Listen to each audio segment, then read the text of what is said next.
June 15, 1944. A terraced house in Caen, Normandy. Through a shattered window, a German Panther tank rumbles down the cobbled street, its 75mm gun traversing slowly, hunting for threats. In the rubble-strewn kitchen, a British paratrooper crouches behind what remains of a stone wall, gripping what appears to be a length of drainpipe welded to a metal tray. The weapon in his hands weighs 32 pounds. It has no propellant, no explosive charge in the traditional sense, and operates on a principle that would have seemed laughable to weapons designers just 5 years earlier. The tank commander, buttoned up inside 45 tons of German steel, has no idea that the scruffy soldier with the absurd contraption is about to end his war. The paratrooper steadies the weapon against his shoulder, aims at the tank's side armour, and squeezes what barely qualifies as a trigger. Inside the weapon, a massive spring, the same type used in bus suspension systems, releases with a force of roughly 1 ton. There is no bang, no flash, no smoke, just a peculiar thunk sound, not unlike a car door closing, as a 2.5-pound bomb accelerates to 140 feet per second. The projectile strikes the Panther's thinner side armour at point-blank range. A shaped charge detonates, punching through 100mm of steel. Inside the tank, superheated metal sprays through the fighting compartment. The crew abandons their vehicle within seconds. The weapon responsible is the Projector Infantry Anti-Tank, known universally and appropriately as the PIAT. It should not have worked. By every conventional measure of weapons design, it should have been a catastrophic failure. Yet this spring-powered pipe dream would destroy more German armour than almost any other British infantry weapon of the Second World War. And the Germans, for all their engineering sophistication, never quite worked out how the British had armed their infantry with something so crude, so simple, and so devastatingly effective. The problem confronting British military planners in 1941 was existential. German panzers were rampaging across Europe with near impunity. The standard British anti-tank rifle, the Boys .55 caliber, could penetrate perhaps 20mm of armour at 100 yards. The thinnest armour on a Panzer III measured 30mm. The frontal armour on the newer tanks measured 50mm or more. British infantry were essentially defenceless against the very weapon that had shattered Allied resistance in France, Poland, and North Africa. The Americans had developed bazookas, shoulder-fired rockets that showed promise. But Britain, under relentless bombing and blockade, lacked the industrial capacity to produce rocket motors in sufficient quantity. Cordite, the propellant needed for rockets, was already desperately short. Every gram was earmarked for artillery shells and aircraft ammunition. The conventional solution, rocket-propelled anti-tank weapons, was effectively impossible. Existing alternatives ranged from inadequate to suicidal. The sticky bomb, a glass sphere filled with explosive and coated in adhesive, required soldiers to run up to a tank and attach it by hand.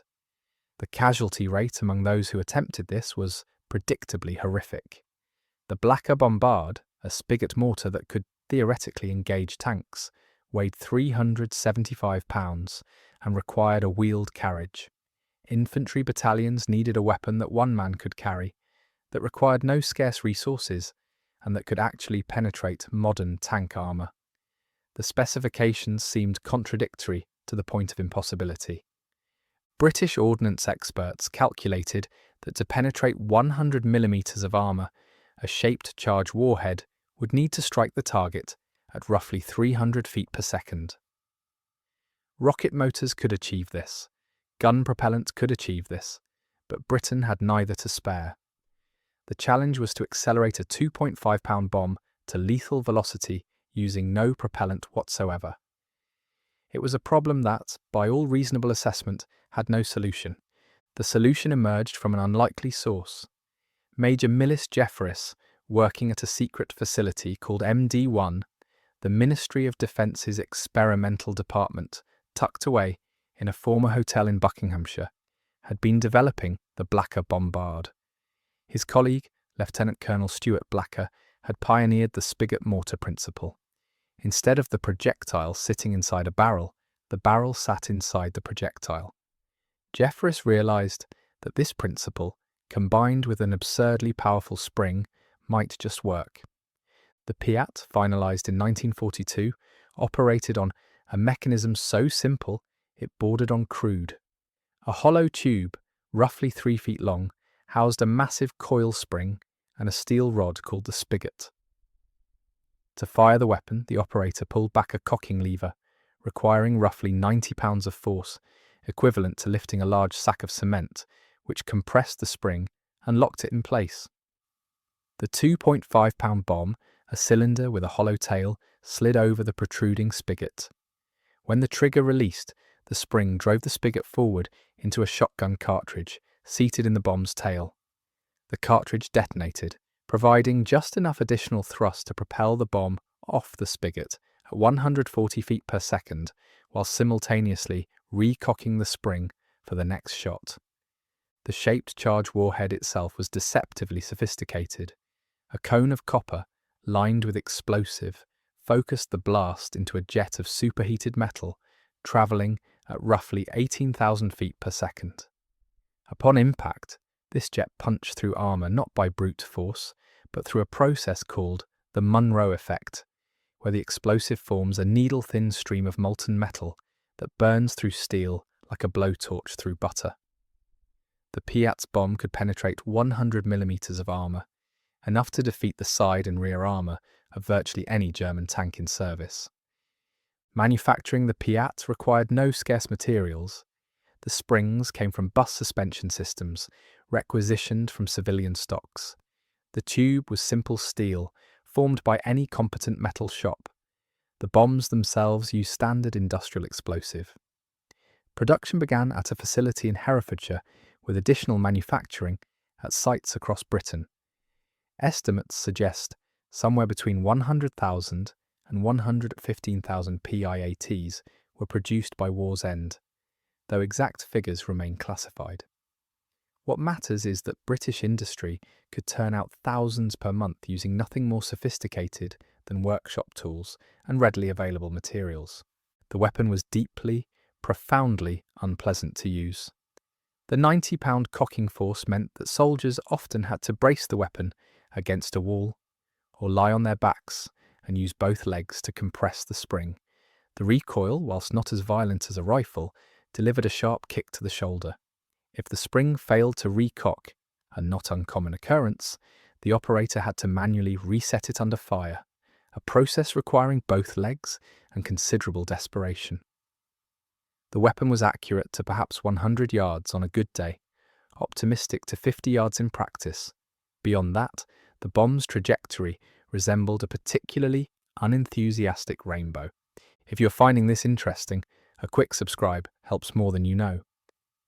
The PIAT entered service in late 1943, just in time for the Italian campaign. British paratroopers dropped into Sicily carrying the ungainly weapons, uncertain whether the spring mechanism would survive the landing. It did. At Primosole Bridge, PIATs knocked out several German tanks at ranges the crews had considered safely beyond British infantry reach. By D-Day, every British infantry platoon carried at least one PIAT.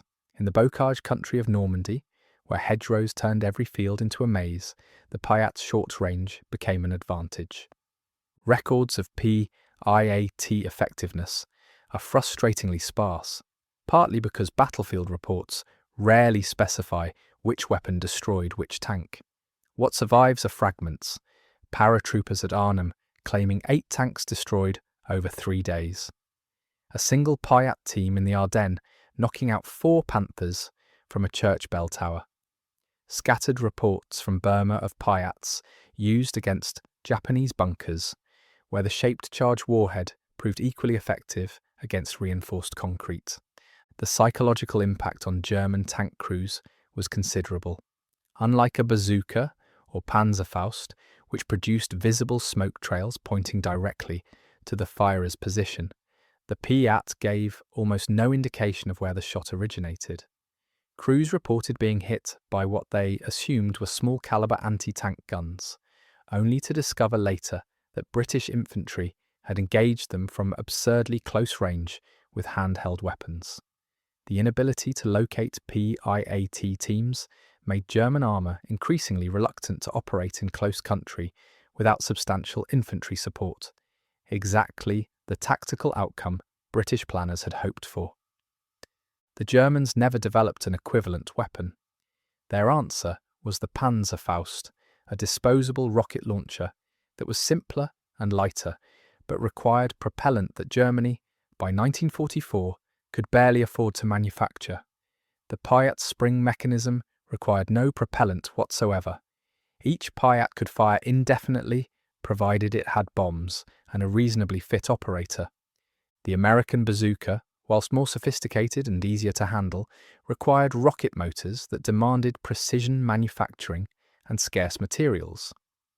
The bazooka's 60mm warhead could penetrate roughly 80mm of armour. Effective, but less capable than the PIAT's 100mm penetration. The Americans, with their vast industrial capacity, could afford to produce rocket motors in huge quantities. Britain, under siege and bombing, could not. What made the PIAT remarkable was not its sophistication, but its resourcefulness. British ordnance designers, faced with constraints that would have paralysed conventional thinking, created a weapon from bus springs and drainpipes that could destroy the most advanced tanks in the world. The weapon was crude and difficult to use. It was also exactly what British infantry needed. Soviet forces received several thousand PIATs under Lend-Lease arrangements.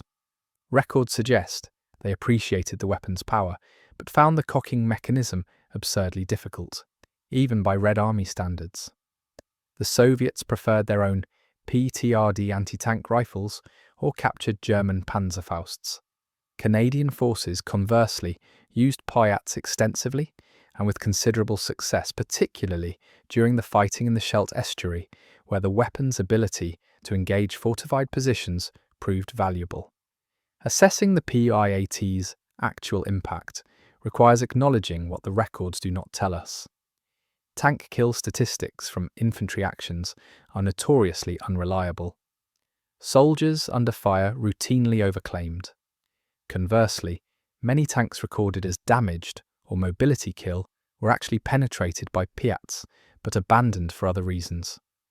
What we can say with certainty is that the PIAT gave British infantry a weapon capable of defeating any German tank in service, that it required no scarce resources, and that German crews demonstrably feared it. The psychological effect may have mattered more than the actual kill count. German armoured tactics in Normandy became noticeably more cautious after encountering PIATs. Tanks that previously operated with relative freedom in close country began demanding infantry screens.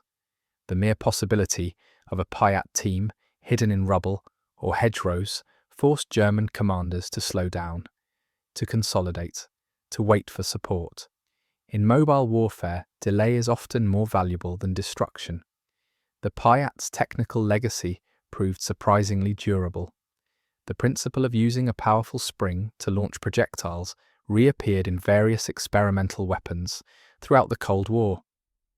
None achieved the PIAT's combination of simplicity and effectiveness.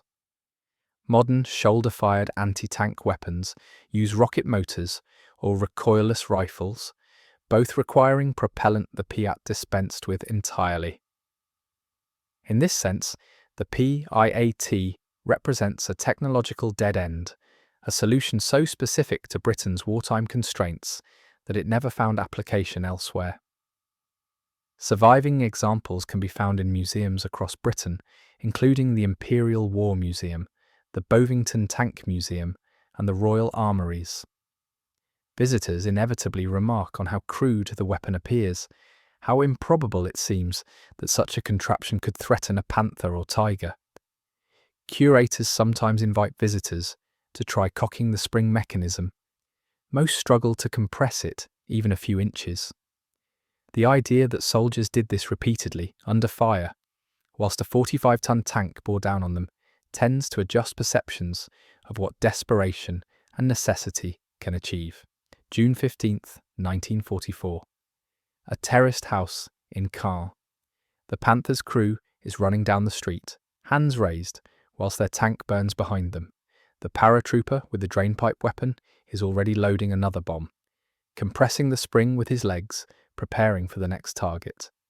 The weapon in his hands should not exist. By every reasonable measure of engineering and logistics, it should have been impossible to create. Yet impossibility has never stopped necessity. British ordnance designers, confronted with constraints that would have paralysed conventional thinking, took bus springs and scrap metal and created something that could stop a Panther tank. It was crude. It was difficult to use. It required no propellant, no scarce materials, no sophisticated manufacturing. And it worked. The PIAT killed more German tanks than anyone expected, not because it was sophisticated, but because it was exactly sophisticated enough. It gave British infantry a weapon that could punch through 100 millimeters of tank armour using nothing more than a very large spring and considerable determination. In the calculus of total war, where every gram of propellant counted, where every factory worker mattered, the PIAT represented the refusal to accept that problems have no solutions. The Germans had superior tanks, superior industrial capacity, superior engineering tradition. What they did not have was a greater willingness to make do with what was available. The PIAT embodied the principle that sophistication without resources is useless, whilst resourcefulness with limited means can change history. A drainpipe, a spring from a bus, and a shaped charge warhead. Against every reasonable expectation, it was enough.